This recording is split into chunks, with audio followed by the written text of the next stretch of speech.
So Carissa, I want to hear your heart on this. Would you say there's like a pivotal age for students, for our kids? Like, we really, as parents, need to step up our game and not miss this particular age when it comes to that development. Because remember, we were talking about how kids walking away from faith, when it's challenged. And I think probably and I don't know any research that would back this up, but I think that age is getting younger and younger where they're turning away. So where is that age that we really need to buckle down and make sure we are not missing discipleship at this point in life? For me, I think it's around 7 and 8. Okay, that number is a lot smaller than I thought this was going to be. Okay.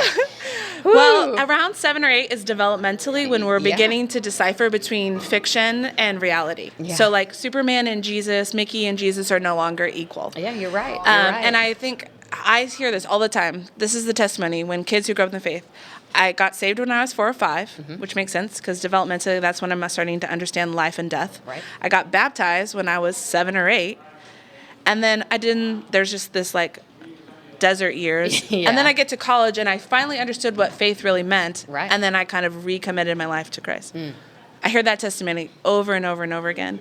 And I think it's because I think the reason why so many kids get baptized at that age is because of that, because they're beginning to decipher between fiction and reality. And they're like, oh, following Jesus is like a real thing. Yeah. And so that is such an incredible moment to help our kids understand that Jesus is real, that the things in the Bible are truth, that they did happen, and that Jesus is not the same as all these other cartoons and fictional characters, and really solidifying what it means to live and follow Jesus and be a disciple. And I think it seems like a young age, but I think that's developmentally, and I think that's spiritually where they are, and they're primed and ready for those conversations. Yeah. Oh, man. Okay. So we need to get to work, parents. I'm actually looking at myself in the mirror talking. But yeah, that's so good, and good to think about it as far as like developmental and to put it in that perspective. I know that you're passionate about inviting kids to be a part of God's mission. Can you tell us a little bit about that? Yeah, I think we've gotten to this place in the church where we've kind of made missions this like segment of our Christian faith, and we've kind of isolated it to like going on mission trips or being a missionary or like an event like a missions conference. But at the very heart of God is a God of mission.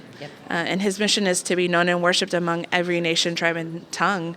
And his plan has always been to include his people in that process.